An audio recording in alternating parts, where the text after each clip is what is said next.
لیکن انہوں نے افغانستان میں کوشش کی طالبان کے زمانے میں. یونیکال جو ہے ان کی سب سے بڑی جو ہے کمپنی ہے، اس نے مذاکرات کیے. وہ دیکھ کر حیران ہے کہ یہ ان پڑھ، یہ ملے ملاٹے جو ہیں یہ تو بڑے ٹف بارگینر ہیں. اس طریقے سے پاؤں جما کر طالبان نے جو ان کے ساتھ مذاکرات کی اور ان سے اپنی شرطیں پیش کی، وہ گھبرا کر بھاگ گئے. یہ صورتحال بھی تھی افغانستان پر قبضہ. لیکن یہ ہے کہ اصل کیا تھا، وہ اسلام کی جو ان کا میجر. اسی لیے پورا عالم کفر جمع ہے، امریکہ، یورپ، روس، چین، سب جمع. بھارت تو ہے ہی ہے، یہ سب جمع. اچھا، اس لیے کہ افغانستان کے بارے میں یہودیوں کے علم میں ہے کہ حضور کی حدیث ہے، یخرج من خراسان رایات سود.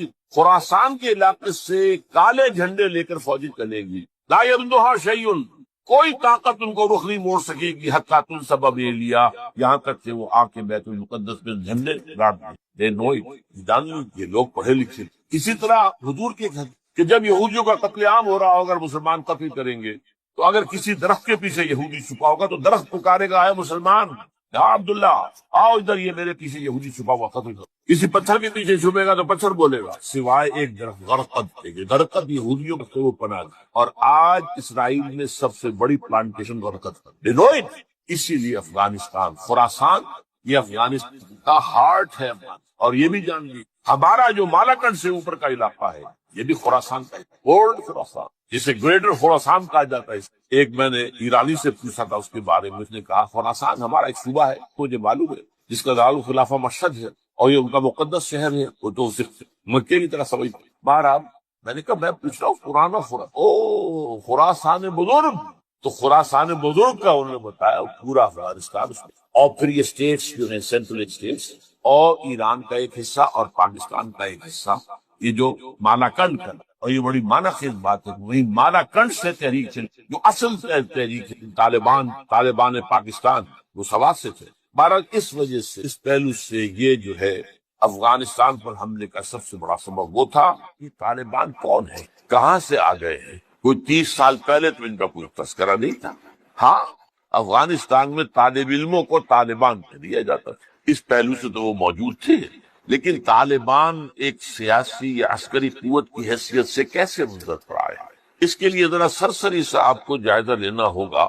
افغانستان کی تاریخ کے پچھلے 30-35 سال، افغانستان میں آپ کو معلوم ہے کئی سو سال سے ایک بادشاہی نظام چل رہا تھا، اور اکثر و بیشتر بڑا اطمینان کے ساتھ چل رہا تھا، امن کے ساتھ چل رہا. اگرچہ افغانستان کے جو دیہی علاقے تھے ان میں رہنے والوں کی جو اکثریت، عظیم اکثریت ہے، وہ بڑی شدید مذہبی انداز کی تھی. نماز، روزہ اور اس پردہ، حجاب، یہ ان کے کلچر میں شامل ہے. یوں سمجھیے کہ یہ مذہب ہونے کا پہلو بعد میں آتا ہے، ان کے کلچر کا جز. لیکن یہ ہے کہ جو بڑے شہر تھے، خاص طور پر کابل، وہ پوری طرح ویسٹرنائز ہو چکا تھا.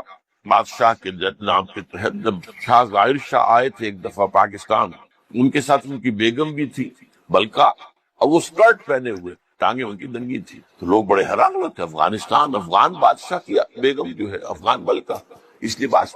لیکن واقعہ یہی ہے کہ کابل جو ہے پورے طور پر ویسٹرنائز تھا. اکثر و بیشتر وہاں جو لوگ نچلے طبقات میں تھے ان کے اندر ظاہر بات ہے کہ مذہب کا وہ جو کلچر ہے ان کا وہ موجود. اس کیفیت میں ایک سڈن چینج آئی جب سردار داؤد خان نے تختہ الٹا ظاہر شاہ کا، اور ان کی لیننگز جو ہے، رجحان جو ہے وہ روس کی طرف زیادہ تھے. لیکن یہ کہ وہ کوئی خالص نظریاتی کمیونسٹ نہیں تھے. اس کے بعد آپ کو یاد ہوگا یکے بعد دیگرے کئی قتل ہوئے.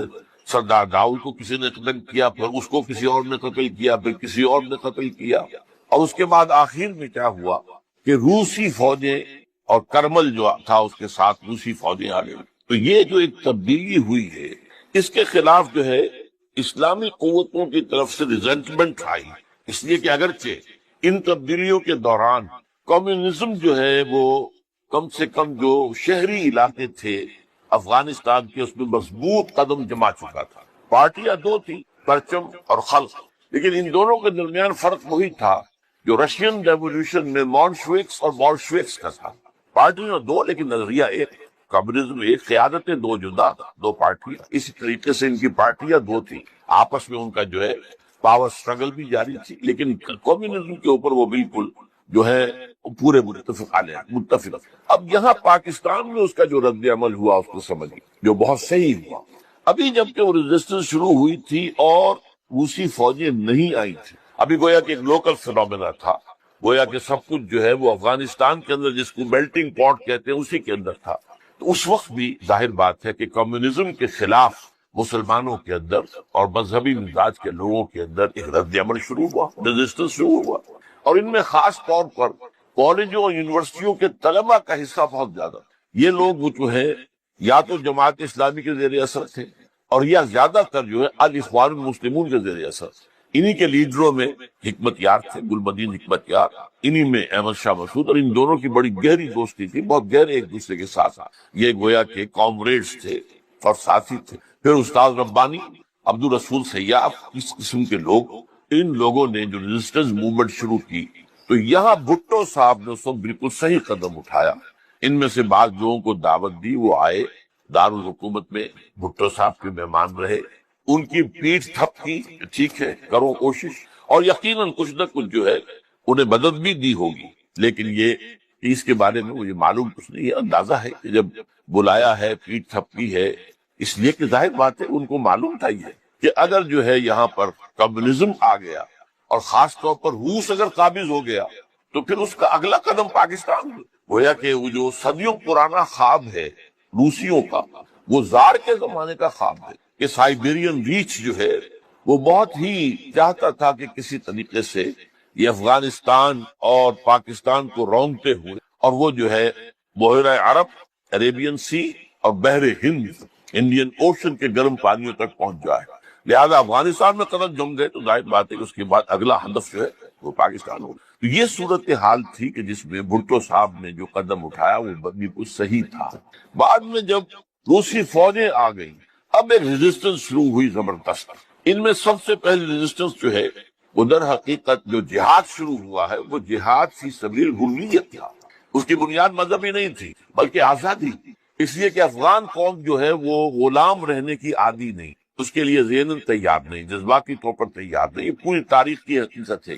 چنانچہ اسی زمانے میں جب روس کے خلاف جنگ جاری تھی اور جہاد ہو رہا تھا افغانستان میں، تو مارگریٹ تھیچر ایک دفعہ آئی تھی پاکستان کے دورے پر، اور وہ طورخم پر جا کر انہوں نے خطاب کیا تھا کچھ لوگوں سے، جس میں بڑے تاریخی جملے مجھے آج تک یاد ہیں۔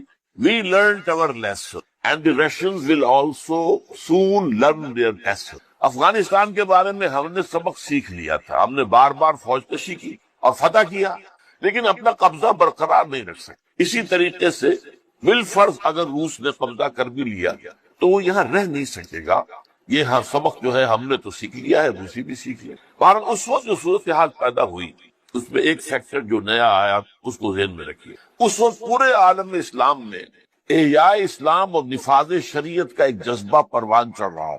یہ جذبہ شروع ہوا ہے کب؟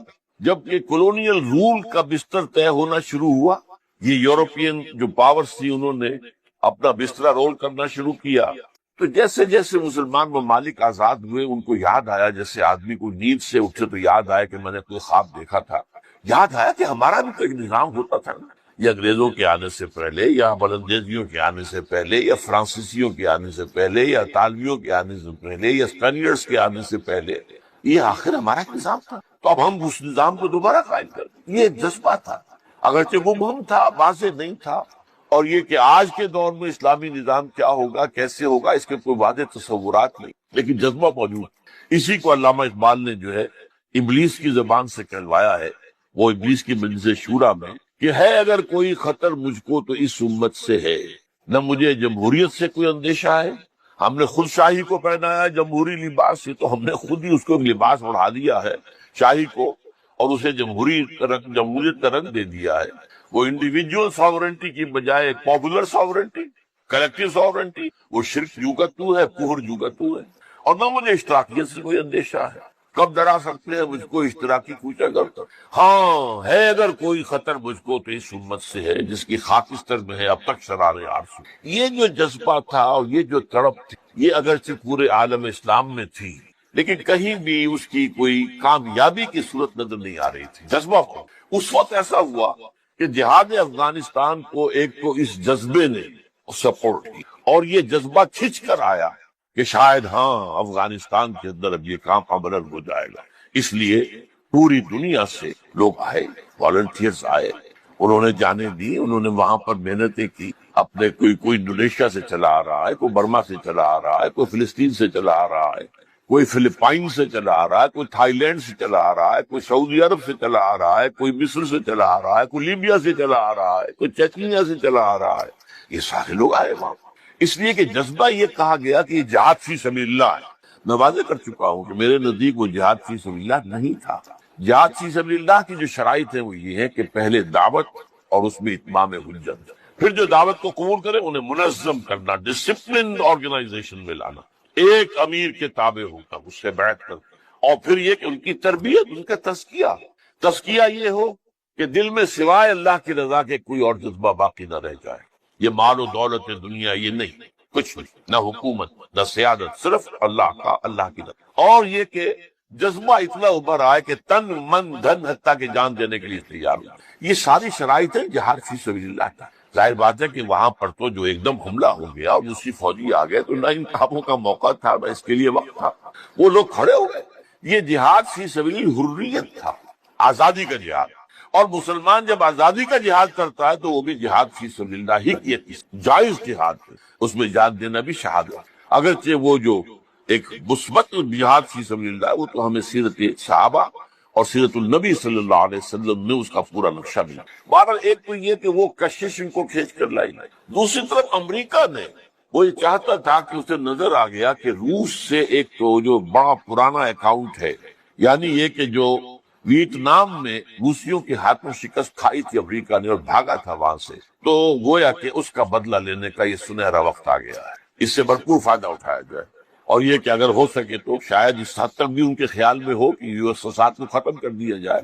میرے خیال میں ایسا نہیں تھا، وہ یہ نہیں سمجھتے تھے کہ یو ایس ایس آر ختم ہو جائے گا، لیکن یہ کہ بہت کمزور ہو جائے گا اور یہ کہ اس کی بلیڈنگ ہو جائے۔ اس کے لیے اس نے اس جہاد کا غلغلہ دوسروں سے بڑھ کر، مسلمانوں سے بڑھ کر جو ہے دنیا میں بلند کیا، اور ان جہادی لیڈروں کا کردار بنایا پوری دنیا میں، ان کی شخصیت کی امیجز بنائی ہیں۔ احمد شاہ مسعود کو دی لائن آف پنشیر پوری دنیا کے اندر اس کے بارے میں جو ہے وہ دھاک، تاکہ یہ لوگ زیادہ سے زیادہ لوگ آ جائیں، والنٹیئر مل جائیں۔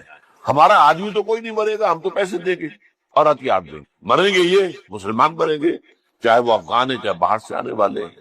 تو وہ جو غلغلہ جہاد کا تھا، اور اس میں گویا کہ ایک طرح سے امریکہ کے اس ایجنڈے کو نہ جانتے ہوئے نہ سمجھتے ہوئے گویا کہ لا علمی میں جو تقویت پہنچائی وہ ایسے لیڈروں نے جن میں بن لادن بھی ہیں، وہ جہاد کے لیے لوگوں کو کھینچ کھینچ کر علم باری سے لے کر آئے، ان میں عبداللہ ابن ارزاق بھی تھے شہید رحمت اللہ علیہ، انہی میں عمر عبد الرحمن ہے جس وقت امریکہ کی جیل میں پڑے ہوئے۔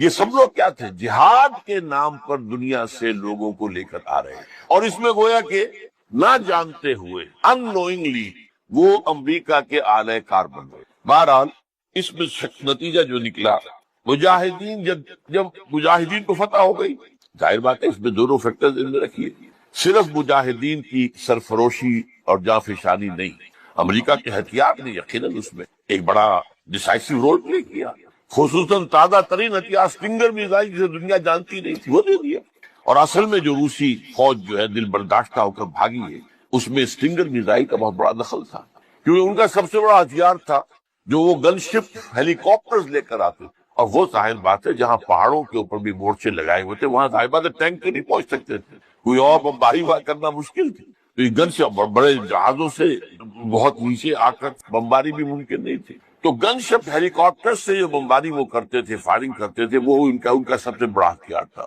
اور اس کو بالکل ختم کر کے رکھ دیا اسٹنگر میزائل۔ کہ میزائل آپ نے داغا ہے تو وہ یہ نہیں ہے کہ ہدف سے اگر نہ لگے ہدف پر تو ادھر ادھر ہو جائے گا، نہیں، جدھر وہ ہدف جائے گا اس کا پیچھا کرے گا، اس کے پیچھے پیچھے جائے گا، جدھر وہ مڑے گا ادھر وہ مڑ جائے گا۔ دور مال کفر ہے سودار، جیسے وہ کفر جو ہے جو رخ موڑ لے تم بھی رخ موڑ لو اور وہ تباہ کر دے تو تاکہ، تو یہ بہرحال جو بھی شکست ہوئی روس کو اور وہاں سے من چلا گیا، تو اس کے بعد امریکہ بھی فوری طور پر وہاں سے غائب، اس نے مجاہدین کے اندر گروپ بندی، باہمی کشاکش، یہاں تک کہ باہمی دشمنی کے بھی بیج بو دیے تھے، اور اس میں آئی ایس آئی بھی رول اس نے پلے کیا ہے۔ آئی ایس آئی یہ چاہتی تھی کہ یہاں کوئی ایک مضبوط ایسی حکومت نہ بن جائے کہ جس کو جو ہمارے پھر کنٹرول میں نہ رہے، لہذا آئی ایس آئی والوں کا جو بھی رول ہوگا نیتی سے پاکستان کے لیے۔ لیکن یہ مجھ سے ایک مجاہدین لیڈرز میں سے ایک صاحب نے خود کہا کہ ہمیں لڑوایا آئی ایس آئی نے۔ میں نہیں کہہ سکتا کتنی اس میں درستی ہے اور کتنی غلطی ہے، لیکن امریکہ نے یہ کیا کہ لڑا کر ان کو بجائے اس کے کہ کوئی حکومت وہاں قائم کرواتا اور آرام کے ساتھ وہاں سے رخصت ہوتا، اس حکومت کو مستحکم کر کے، جیسے کہ وہ اپنا سر توڑ زور لگا رہا ہے عراق کے اندر کہ یہاں کوئی حکومت جو ہے وہ قائم ہو جائے، مستحکم ہو جائے، پھر یہاں سے ہم رفتہ رفتہ نکلے۔ وہ فرق لگے آپس میں، وہ جو ہے دشمنی کے بیج بو کر۔ نتیجہ کیا نکلا؟ وہ جہاد فی سبیل اللہ، فساد فی سبیل اللہ، وہ تباہی آئی ہے افغانستان پر جو پہلے نہیں آئی تھی، روسیوں کے ہاتھوں نہیں آئی تھی، خاص طور پر کابل میں۔ اصل تباہی و بربادی جو خانہ جنگی سے آئی ہے، اور اس کا ایک اور نتیجہ یہ نکلا کہ مختلف علاقوں میں وارڈ لارڈز نے اپنی چھوٹی چھوٹی حکومتیں، ریاستیں قائم کر لی۔ وارڈ لارڈز ہتھیار ان کے پاس ہیں، اور وہ ہتھیار جو ہیں اس جنگ کے اندر امریکہ کے دیے ہوئے ان کے پاس بہت کافی جو ہے ابھی موجود تھے، ان کا اسلحہ خانہ تھا۔ تو اپنے علاقے معین عرب جو ہے وہ اندر سے کھوکھلے ہوئے، عیاشی میں، دولت میں، پیسے میں، دولت، پیسہ، عیاشی، اس کی وجہ سے کھوکھلے ہوئے۔ یہاں میں آپ کو دو حدیثیں سنانا چاہتا ہوں۔ سنن ابن ماجہ کی روایت ہے حضرت ابو ہریرہ سے رضی اللہ تعالی عنہ، قال قال رسول اللہ صلی اللہ علیہ وسلم اذا وقعت الملاحم بعث اللہ بعثا من الموالی هم اکرم العرب فرسا واجودهم سلاحا یؤید اللہ بہم الدین، رواہ ابن ماجہ عن ابی ہریرہ رضی اللہ تعالی عنہ۔ جب ملاحم کا دور شروع ہوگا تو اللہ تعالیٰ اٹھائے گا ایک لشکر یا لشکروں پر لشکر موالی میں سے۔ موالی کون؟ عربوں نے جب فتح کیا تھا اس پورے علاقے کو خلافت راشدہ کے دوران، اور پھر وہ لوگ جو ہے ایک رائے تو یہ تھی کہ انہیں غلام بنایا جائے ساری آبادیوں کو، لیکن یہ کہ حضرت عمر کا اجتہاد تھا، اس کے مطابق جو ان کو غلام نہیں بنایا گیا تو وہ موالی کی حیثیت رکھتے۔ عربوں میں دم نہیں ہے، موالی میں سے لشکر اٹھیں گے کہ جو در حقیقت حضرت مہدی کی حکومت کو قائم کرے۔ دوسری حدیث سنیے، عن عبداللہ بن الحارث رضی اللہ تعالی عنہ، اور یہ ابن ماجہ کی روایت ہے، قال قال رسول اللہ صلی اللہ علیہ وسلم یخرج الناس من المشرق فیوتئون للمہدی، یعنی سلطان، لشکر نکلیں گے، لوگ آئیں گے